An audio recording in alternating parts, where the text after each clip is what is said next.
What is up, everybody? Daily Betslip live July 19th, MLB All-Star Game night. We're getting you ready for it. I'm Reed Wallach. Alongside me is Donnavan Smoot. Loaded show as always. We're going to go through last night's home run derby. Like I said, get you ready for the MLB All-Star Game. Best bets in the WNBA. And we're going to talk about Donovan's conference. We're going to talk some Texas football, the Big 12, getting you ready for the Big 12 football season. College football, obviously, we are getting ready for you. It's July. We need some content. We got you with college football, so don't worry about that. But Donovan, how's it going, man?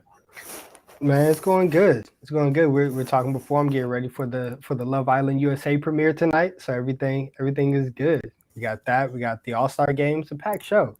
Yeah, no, I mean, listen, if you want to go, I've actually watched the first two episodes of The Bachelor this season. So if you want to talk a little reality TV, we could get into that. I'm not sure if that's what the viewers want, but we could get into it if you want. Maybe like Another back show. Back end of the show, we'll give a little Bachelor Love Island preview, maybe some handicapping on who's going to win Love Island this season.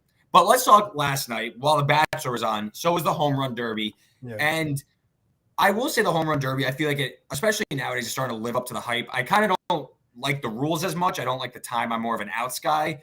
But these guys, these young sluggers, they keep coming and producing. But there was one older slugger that came into the Home Run Derby. Seemed like he was left for dead out there.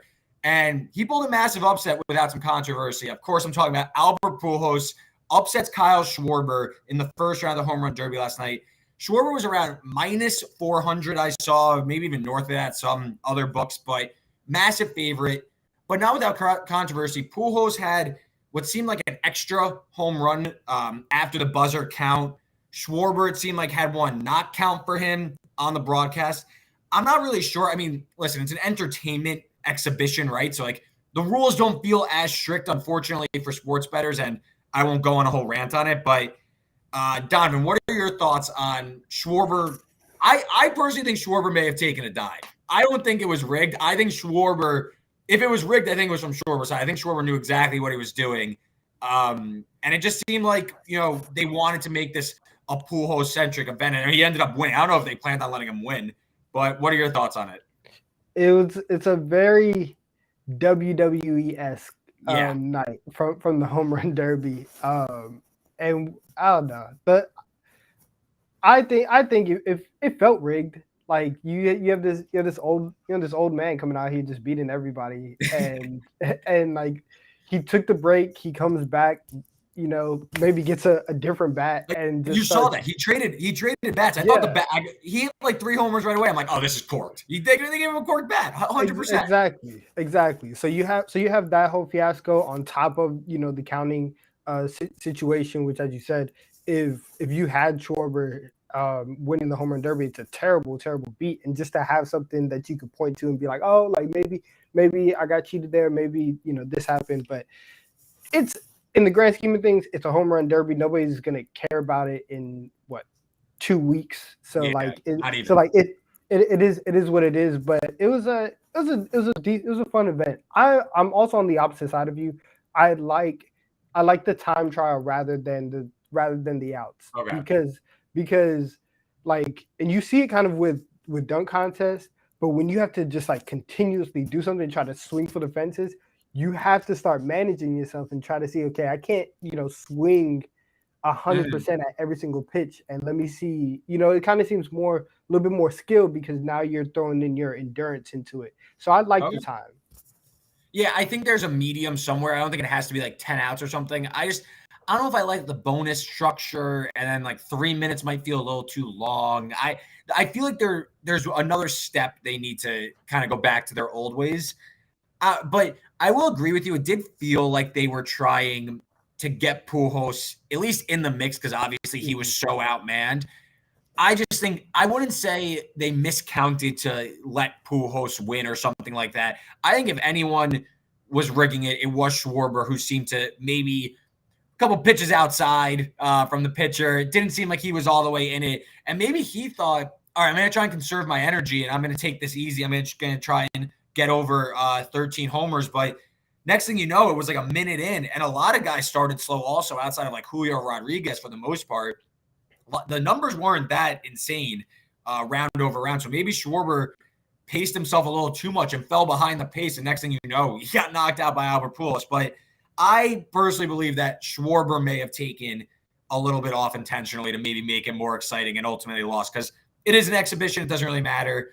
But for those of you that laid minus 400 or something on Schwarber, yeah, that sucks. But I guess, listen, it's an exhibition. You don't know what's going to happen. You don't know the mentality of all these guys. So, yeah, that is the bad beat of the day, because it was so absurd and like there is some reporting around it. But Kyle Schwarber, we'll see how that goes, and we'll see how the All-Star game goes tonight. We're going to talk about that in a few minutes coming up. But first, let's transition from baseball for a little bit. We're going to talk Big 12 football. So, David, I want you, as I basically fire out a tweet that we're talking about it, but I want you to set the stage with your expectations for Texas before I lay out what we're talking about Big 12 in the next few minutes. Yeah, so for Texas, I think that this entire season comes down to two things. One, it's going to be how well does Quinn Ewers perform, because since Sam has gone the 2 years that or has it been 2 years? No, just last year without last Sam. year was the first year without Ellinger. Yeah, last year was the first year without Sam. The quarterback play was kind of shaky, and you see after the season, like Casey Thompson, he has the broken thumb and all that stuff happens. But if Quinn is what everybody thinks that he is, then Texas is going to be just fine. But that's going to be the first key, is to figure out what you have in him. The second thing is you have to go and you have to beat Oklahoma. And because for the past 3 years, you've seen as soon as they lose to Oklahoma, the season takes a nosedive. And it especially happened last year. You're up by 1,000,000 points, which I was at that game furious. Absolutely furious that I paid all that money to watch us have the biggest, loss in history. But so you go and you do that, and then they rattle off 6 straight losses to basically end the season. And so you take yourself out of contention. So this is a Texas team that has a whole bunch of offensive weapons. You have Bijan Robinson, who could possibly win a Heisman this year. You have Xavier Worthy, who's coming back, and he's an absolute stud on the outside. Everybody's talking about Arch Manning and the signing for him and what that means, moving forward. Quinn Ewers was that exact signing last year. And so now you're going to be able to have a very, very talented quarterback, man everything this season. So I'm very, very curious to see where Sarkisian kind of takes everything. If I had to guess, I would say that this is probably a 9-win team with a 10-win season, 10-win ceiling. But again, we will see how the season plays out. And as soon as I know what happens in that Oklahoma game, I promise you I'll be able to tell you everything about how the Texas season is going to go. Yeah, no, great analysis on Texas, and want to shout out Ben Heisler in the comments talking about KU upsetting Texas. Listen, that'll never that will the only time that happens is at the end of a coach's tenure. If you lose to Kansas, you're getting fired. Or the beginning in Sark's case. And so, but listen, those are people already, very content with the idea of getting rid of Sark after he lost to Kansas. But listen, and Ben says if we lose to Kansas again, we should turn in the SEC card. It's gonna get scary in the SEC if things don't clean up. But yeah, this is a team that for basically the last I guess decade has been, if they can get this together, then they can do X. It's a very high potential type of team that underperforms, and so we'll see what happens. We'll see what Sark can do. Yeah, great stuff on Texas. On the Kansas front, win total of 2.5, always seemingly in the basement of the Big 12. If we're talking win totals, I actually like the over on Kansas. They actually have 2 winnable games on the schedule I'm drawing a blank on the team name, but I believe it's like Tennessee Tech or something. Tennessee Tech and Duke at home. So that's 2 wins. If they could steal one more conference win, that's going to send you over 2.5. I actually like what Kansas did at the end of the year. So if we're talking Kansas football, rock chalk, I actually like their over. But in terms of the big picture of the Big 12, let's look at the top. Texas is the second choice, too. As always, Oklahoma. Oklahoma's plus 180 to win the Big 12. But this is not the typical Oklahoma team. This is a transition year. Lincoln Riley, Caleb Williams, Spencer Rattler, they're all gone. The 3 best pass rushers, they're all gone. This is now Brent Venables' team coming over from Clemson. Arguably the best coordinator in football after being the DC there for several years. Comes back to Oklahoma. They picked up Dylan Gabriel from UCF.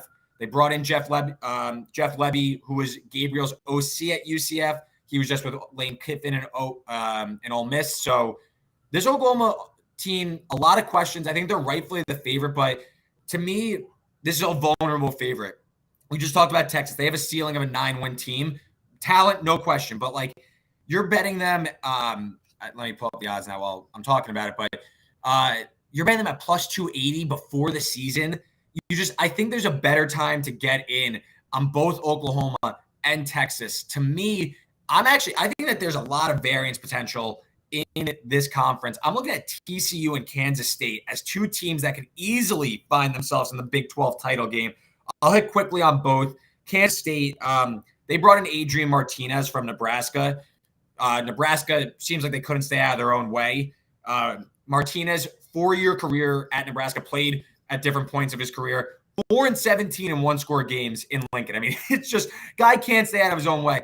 But he comes to Kansas State, a very disciplined team, a team that wins on the margins, consistently has a good special teams, had a great defense last year, has one of the most explosive running backs in the country in Deuce Vaughn. I actually think Kansas State, their win total is at 6.5, breaks perfectly for them to go to the Big 12 title game. They get Oklahoma early in the year, sandwiched in between road trips to Nebraska and TCU. So they get Oklahoma in a potential letdown spot. They then get Oklahoma State, Texas at home, and then they go to Baylor. I mean, listen, win total 6.5. I'm on the over. They are currently sitting in the, where are we? The 15-1 range to win the Big 12. I just think there's a lot of upside in this Kansas State team. If Martinez, who has the talent, puts it together. And then TCU, another team with upside in that 15-1 range. You don't like TCU this year. Yeah, I'll let you give TCU, and then I'll come back on why I'm bullish on them. Okay, I don't like TCU because I think as the season goes on, that schedule is going to get to them, right? So they're going to start off conference play with the home game against OU, and they're going to be able to give OU a little bit of trouble. I think the Sooners are going to have a little bit of trouble early on, just trying to figure out everything. So you have that, and then you're also at home against Oklahoma State. So you have that. But then you have to go on the road to West Virginia, which is going to be it's going to be tough for the TCU team to go and do that. Then they're going to have to go on the road to Texas, and then the following week after Texas going on the road, then you're going to have to go on the road to Baylor. I don't love their schedule closing out the season, so that's why I'm not as high, because I just think that the schedule isn't in their favor in like those winning weeks of the season. That's why I agree with you. The schedule, the thing with the Big 12 is like I was going through the schedules, picking out like, all right, there's a likely win. You know, like when you kind of like try to talk yourself in the win total. The Big 12 is full of questions. That's why I'm looking at like a TCU or Kansas State in the futures market, because like I'd rather take a flyer on a team that, like, if they hit their ceiling, could be in the Big 12 title game, than take someone like OU that has more of a downside. You know what I'm saying? Like, they at plus 180, I'm not interested in that right now because I got to see the product before. Right now, I want to get on TCU and Kansas State ahead of time. So just the quick sell on TCU. The offense was fine last year. They have one of the best receivers in the conference in Quentin Johnson. Max Duggan is back. He's competing with a former OU quarterback in Chandler Morris. So bit of a competition there. But they bring in Sonny Dykes from SNU. Guy built explosive offenses, air raid offenses with the Mustangs. So Dykes is going to come in and revitalize that program. But I actually almost think the defense needed the boost. They allowed over 7 yards per play last year, 75 plays of 20 or more yards. I mean, the defense just fell apart. Part of the reason why Gary Patterson is out now. They brought Joe Gillespie from Tulsa, who built amazing defenses, generated a first-round pick in Zaven Collins 2 years ago. Tulsa completely overachieved over the past few years. Getting Gillespie was such a great pickup. Dykes, an ACC guy, saw it with Tulsa. I love that pickup. That's why I think the the TCU defense can take a big jump this year and contend in the Big 12 and maybe outperform expectation. So those are two dark horses. And last thing before we wrap. So Baylor won the Big 12 last year. Crazy goal line stand against Oklahoma State, possibly soiled Oak State's college football campaign. I'm in complete fade of them now. Win total is 7.5. Juice to the over. I'm all over this under. They have the 6th lowest returning production in the entire country. So you were expecting a whole new team pretty much to take over. New quarterback. They lost their top 2 running backs, their top 3 receivers. Dave Aranda's a great coach. He's going to have a great defense. But what is this offense going to do that returns so little production from last season's Big 12 championship team? Not to mention, they went 4-1 in one-score games last year. That variance comes together year over year. So to me, Baylor, I'm a big fade on them. That's why I like looking at these, looking at the schedule. Baylor isn't like a sure loss to me. Baylor is in a boatload of toss-up games. I mean, first of all, non-conference, they go to BYU. They go to Iowa State, which Iowa State's in a bit of a transition, but Ames is always a tough place to play. We just mentioned how competitive this conference is going to be. Yeah. All road games to me are very tricky, in my opinion, outside of probably a trip to Kansas. They go to West Virginia, Texas Tech. These are games that the market is saying Baylor is likely going to be favored, but I actually think Baylor is going to be worse than projections. So I don't think they're going to be as big of a favorite in these and as likely to win. They also, of course, play Oklahoma and Texas. So I don't see with this Baylor team. 7.5 is a high win total to get to. I think they get some one-score variance going against them. So fade Baylor in 2022. Yeah, I think I completely agree with that. And the one team that we haven't, really mentioned outside of that goal line stand was Oklahoma State. And so Oklahoma State, they're sitting at that 3rd spot in terms of, sitting in the odd standings.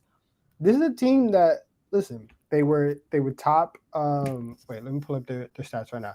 They're top 30 basically in points per game. They had a top 10 defense, top 5 in yards per play, in yards per game. They can stop the run. Like, this is an Oklahoma State team that can really do it all. So I think that if I had to take my pick on who not to bet, I'm with you. I'm not going to bet on Baylor and I'm not going to bet on Oklahoma just because I think that both of those programs just have too much transition that they have to go through this year.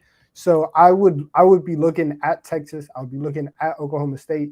And then out of your 2 dark horses, I like Kansas State much more than TCU. If we're talking about, long shots to kind of sneak into the Big 12 title game.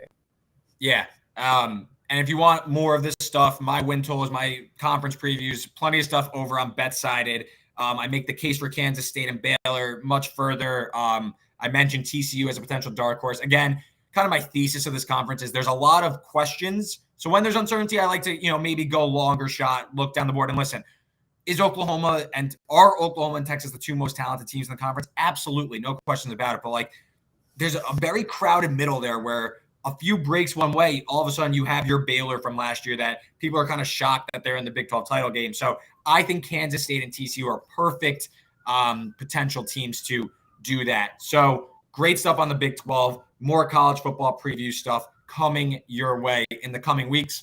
But let's talk about tonight. We got the All-Star Game. I want to talk about the All-Star Game, but it's not just the All-Star Game tonight. It is WNBA. So, Donovan, I'm going to go to you first for your 2 WNBA plays, and then we will get to the club's question that just came in on who will win MVP. I have 4. Donovan is with me on 1. So, WNBA plays, All-Star Game MVP. What do you got, Donovan? So obviously a show with you and me on. We're doing some WNBA. I got to get my Aces pick in lined up for us. So I'm taking the Aces minus 12 against the Dream tonight. And before the break, I think we had talked about it a little bit. I know Ben and I had talked about it, that the Aces kind of fell off before the All-Star break. They weren't winning a lot of games. They had gone on little mini losing streaks. They just weren't looking as pristine as they were. They maintained kind of being at the top of the league, but since coming out of the All-Star break, they have looked exactly the way that we thought they were going to look. They've won 3 in a row, and so today, when they're playing the Dream, who are under 500, I think that they're going to be right back on track to cover in a big spot. The Dream have the worst offensive rating in the league. They scored the least amount of points. And Las Vegas, they're 2-3 this year as double-digit favorites. So they've had a little bit of struggle in this spot. However, I just think that the fact that their offense has gotten back to what it was is a very, very key stat. The Aces in the last 3 games have scored 91 points, 108 points, and 107 points. So you're starting to see them get back into the triple digits, which is exactly what you want to see from them. So I'll take them minus 12 against the Dream. And then my second WNBA pick, I'm going to go with the over for the Sparks and Fever game, over 163. So earlier today in our best bets column, which you can check out over at BetSided, I had Sparks minus 8.5 versus the Fever, and I still like that play, but I also like the over in this game because these teams really just aren't good at basketball. It's crazy. Like it's really, really wild. The Fever have the second worst offense in the league. They have the worst defensive rating in the league. The Sparks also are at the bottom in offensive and defensive rating. But the one thing that these two teams do very, very well is they push the pace. The Fever, despite being the worst team in the league, they play at the fastest pace in the league. And then the Sparks play at the fourth highest pace in the league. They've played twice this year, and both times it's hit the over on this mark. So I think that if you're gonna bet on anything, bet on both of these two teams trying to outrun the other and expect for these points to kind of fly in. So I think that at the end of the day, the Sparks are at home. They're going to be able to kind of bounce back. They've had a really, really rough schedule. They've been playing contender after contender. They finally get a little break. Again, playing the league's worst team today at home. So I still like them to cover. But I also think that the Fever are going to try and push the pace, and the Sparks are going to welcome that. So I'll take the over at 163.5 as well. Yeah, wouldn't be a daily bet slip with Donovan or Ben without an Aces handicap. So great stuff there. We'll see if the Aces could cover the big number. But let's talk some All-Star Game. I have no opinion on side or total. Again, it's an exhibition. You really don't know what's going to happen here. I instead did some work this morning on the All-Star Game MVP. So just, again, everyone's going to get at-bats, probably looking at everyone getting at least one, maybe two at-bats per game. So I'm looking at the odds board, and I say, why are the starters who aren't going to finish the game so short on the odds board? Because they're starters. I mean, listen, are they going to get the first crack at maybe hitting a big home run or something? Sure. But I actually think that, there's little separating these two teams. You never know what's going to happen. So why not go for someone that could hit the game-winning home run late in the game or a game-winning hit late in the game? So I immediately went to the bottom of the odds board. For reference, in the last 18 All-Star games dating back to 2003, 10 were starters, 8 were not starters. So again, there's not much of a difference between if someone's starting or not. So you could bet the starting first baseman at 10-1, or you could bet the backup first baseman at 60-1. You're probably getting, there's not much difference here. So I went for some long shots. I got 4. I may be taking bait with 2 of them, but I'll say them both together. But Juan Soto and Julio Rodriguez are each 70-1. They both were in the home run derby last night, so maybe they're a little fatigued and they're not going to have enough in them. But I don't know. I feel like this is a big marketing opportunity for the MLB. Maybe this is me being a little conspiracy read, but it's a big marketing opportunity for the MLB. These are 2 of their biggest stars. Soto has the chip on his shoulder about the trade request. Julio Rodriguez just introduced himself to the league last night, popping off in the home run derby. These guys were both in the finals. I think that these guys are going to be in the game late. They're each going to have an opportunity. They're going to want to make a statement being those young guys. So I'll take a shot at them. Again, it's 70-1. Like, what are we doing here? It's 70-1 for 2 of the best players in baseball. So I'll take the shot. It's also worth noting that there's no extra innings anymore. Thank you to the club for chiming in on J-Rod. I also think it's a possibility, but here's the real kicker on Julio Rodriguez. So there's no more extra innings this year. They are doing some sort of like mini home run derby. I believe 3 guys that are already selected they each get 3 pitches. So 9 pitches to 3 guys. Whoever hits the most home runs, that's the winning team. So I thought Soto was going to be on this too because he won the home run derby. He's not. So I kind of missed there. But Julio Rodriguez is part of that extra innings team. So if this game goes to extras and the AL wins in extras, Julio Rodriguez will be one of the 3 guys on the field doing the home run derby. Sure, 70-1 shot, getting a 33% chance of winning it. Why not? So he'll win MVP anyway. So these are two young guys. I think they're going to get the chances. So that's two of them at 70-1. The next two, also somewhat correlated. Freddie Freeman at 60-1 and Austin Riley at 80-1. I'll go Riley first. Riley's 80-1. He's hitting 400 in the month of July, has 9 home runs and 18 RBIs, crushes lefties if he gets the right matchup, just absolutely destroys them. So 80-1. His manager, Brian Snitker, is the manager of the team, so that helps. He will be replacing the 3-hole hitter, so he's probably going to get opportunities with quality players around him. So Austin Riley, 80-1. Sure, he's the hottest player in baseball right now. And lastly, Freddie Freeman, another narrative-y bet. Former Brave, so we got Brian Snitker there. We know Freddie Freeman misses Atlanta and all that stuff. He's 60-1. He also now plays for the home team that is hosting the event, the Los Angeles Dodgers. So he has the home crowd and his old manager in his corner. So it's double whammy there. He is backing up Paul Goldschmidt, who is the 4-hitter. So Freddie Freeman is probably going to be in the cleanup hole closing out this game. Freeman, of course, former MVP, has been an All-Star before, has the crowd behind him, has his former teammates behind him. Freddie Freeman's actually my favorite bet of this. 60-1, I think, is ludicrous because he has so many guys in his corner cheering him on, pulling for him. So I think there's a ton going for Freeman at 60-1. Absolutely insane. So there's my 4 long shot bets. That's listen. First off, fantastic handicap, and I'm glad we're seeing the same way because Freddie Freeman is also my favorite bet of the night at 61. It's a no-brainer. It's an absolute no-brainer. Especially like when you think about what happened with the home run derby last night, and you kind of see, like I said, we have like this like WWE-esque vibe going on where it's like, okay, it might feel just like a little bit set up, maybe not all the way rigged, but like things feel like they feel like they're being put in position to go a certain way. And so if you're talking about Freddie Freeman, who's coming in, he's batting 321 on the season, his second highest of his career. He's playing at home.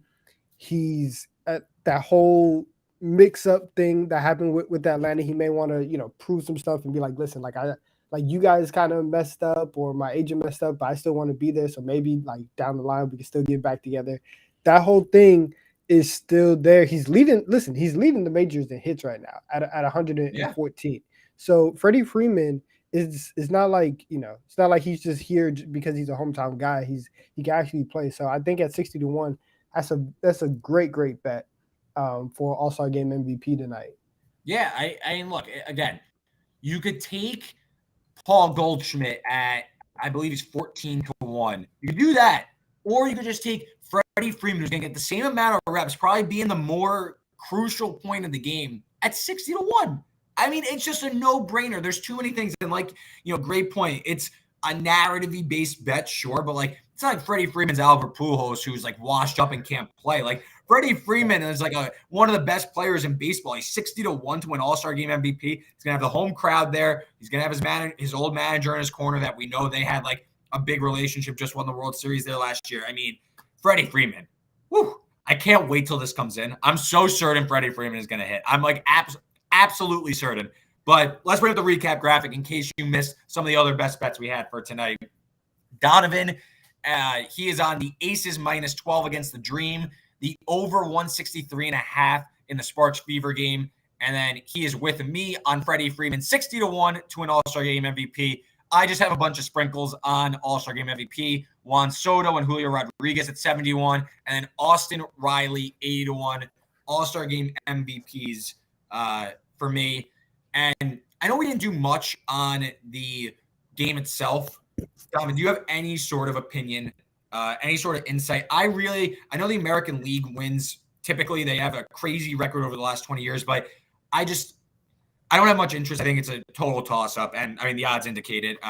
Sitting at I believe the National League is currently favored. Yeah, National League is a slight favorite, and the total set at 7.5. I have no real input here. Do you? No, not really. I think that for All-Star games, the only thing that I would do is just bet the over. I just like to do it just because, and it's a little bit different in baseball because like it's it's not like the pitches are gonna be, just like throwing like group. They're not gonna be like home run derby style pitches. The balls are gonna be juiced tonight. The balls are gonna be juiced. Yeah, they're gonna be juiced, but they're not throwing like lollipop. You know what I'm saying? Like, but I would take the over just because this is like an exhibition. I would rather bet on fun in the All-Star game than try to sweat out an under in a game that doesn't matter. So I'll take the over today. Sure. Well, there is a bit of a difference in opinion here between you and the public because the community spoke. They took the under 7.5. I guess they're seeing the aces are coming to play, not Las Vegas. The real pitchers, they're coming to play. They're going to shut it down. But don't worry, because Freddie Freeman will hit the game ceiling home run, and the National League will win 1-0 or something like that. But so the community is on the under. I will be sprinkling on that in solidarity with the community. And Donovan, you got a bunch of WNBA action. We are all Freddie Freeman fans for tonight. But that's our show. Great stuff. Talking about the home run derby. Big 12 preview I thought was excellent. All-Star Game MVP and WNBA best bets. Great stuff. If you like all this content, just go right below us right there. Hit the subscribe button. We're live every day in the afternoons, Monday to Friday. Tomorrow's show is going to be, if I could pull up the schedule, I will tell you who's on tomorrow. As it looks. Tomorrow we got Ben and Peter. So me and Donovan are off. But guys, best of luck. Hopefully Freddie Freeman comes home and we will see you guys tomorrow.